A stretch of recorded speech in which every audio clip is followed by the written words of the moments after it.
Vậy lắm đó con ạ, chứ không phải bình thường mô. Không tắm sữa tắm à? Cay.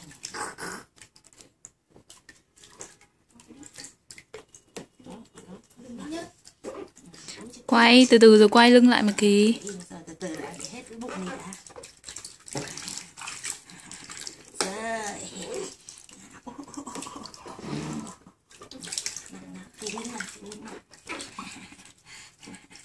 Em đang bơi. Em đang bơi chiềng hả bà? Đang bơi thiền chắc theo công viên. Kể về họ mới biết đây này. Đấy, ôi trời. Đấy. Nhìn em giống chú ếch con ấy.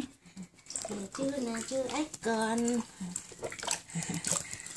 Hai mắt tròn. Ủa cái lưng nó ở cái vai của chị này. Nốt trên phòng của cháu đã. Sảng khoái quá.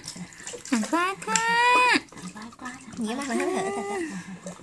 Em thích tắm lắm đấy. Cô Mai chưa tắm bữa.